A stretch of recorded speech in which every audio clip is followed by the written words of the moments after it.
मंच पर बैठे आदरणीय प्रमुख नेतागण, भाइयों और बहनों, नमस्कार। जैसे मेरे वरिष्ठ नेता डेरेक ओब्रायन ने बताया, तृणमूल कांग्रेस और ममता बनर्जी की तरफ से मैं कहना चाहती हूं कि ऑल इंडिया तृणमूल कांग्रेस का पूरा समर्थन, ममता बनर्जी का पूरा समर्थन अरविंद केजरीवाल जी के साथ है, आम आदमी पार्टी के साथ है। मैं ये भी दोहराना चाहती हूं कि ऑल इंडिया तृणमूल कांग्रेस पूरी की पूरी तरफ से हम इंडिया अलायंस में शामिल हैं।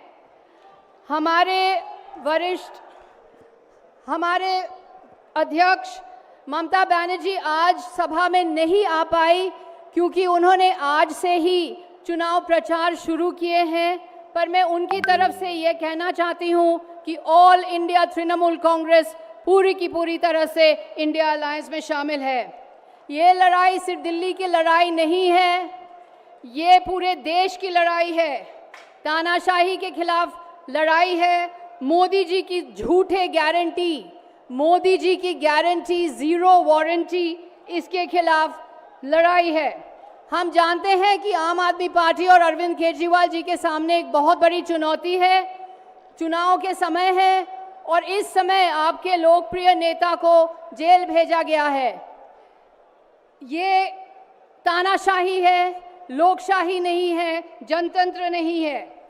मोदी सरकार के पास एक यंत्र है जो विपक्ष को कुचल रही है और इसका नाम है ईडी। ये है दुनिया का सबसे बड़ा वॉशिंग मशीन। एक विज्ञापन था निरमा पाउडर का, जो दूध सी सफ़ेदी निरमा से आए। तो ये है कि जो भी बीजेपी के अंदर, भाजपा के अंदर चला जाता है तो एक दूध सी सफ़ेदी छा जाती है उनके ऊपर। मैं ये कहना चाहती हूँ कि इस तरह की राजनीति जहाँ एक व्यक्ति के पास अधिकार है, एक नेता, एक दल, एक पार्टी, एक व्यक्ति, ये राजनीति हमारा सामाजिक ढांचा और फेडरल स्ट्रक्चर को ख़त्म कर रहे हैं। हर राज्य के कुछ ना कुछ खासियत है। बंगाल में हम देखते हैं कन्याश्री, रूपश्री जैसे प्रोग्राम जिन्होंने महिला को आगे बढ़ाया। जैसे आप जानते हैं ममता बनर्जी हैं हमारे देश के एकमात्र महिला मुख्यमंत्री। तमिलनाडु ने मिड डे मील स्कीम दिया, तेलंगाना में राइतु बंधु स्कीम है, केरला ने 100% लिटरेसी प्राप्त की, केजरीवाल ने मोहल्ला क्लिनिक्स बनाए, सरकारी स्कूलों को दुरुस्त किया। आपकी बात सुनी, आपकी समस्याएं को सुलझाने में पूरी कोशिश की, लेकिन मोदी सरकार सिर्फ अपनी राय सुनते हैं और अपनी मनमानी करते हैं, किसी की राय नहीं लेते। राज्यों के जो खासियत है वो स्वीकार नहीं करते। बंगाल के गरीब कल्याण पैसे नहीं मिले। 4 लाख करोड़ केंद्र सरकार ने बंगाल से लिया है, पर 1 लाख करोड़ बंगाल को मिलना है। केंद्र सरकार की तरफ से बंगाल को नरेगा के पैसे नहीं दिए गए। 59 लाख नरेगा के श्रमिक को वेतन नहीं मिले। 11 लाख लोग बंगाल में बेघर हैं क्योंकि केंद्र सरकार ने पैसे नहीं दिए। 2021 के विधानसभा चुनाव के बाद भाजपा सरकार ने बंगाल की पैसे रोक लिए हैं। यही है गंभीर सच्चाई। पैसा कहाँ जाता है? पैसा वहाँ जाता है जहाँ सरकार को गिराना है, जहाँ विपक्ष का सरकार को गिराना है, जहाँ एमएलए की खरीद फरोख्त होती है।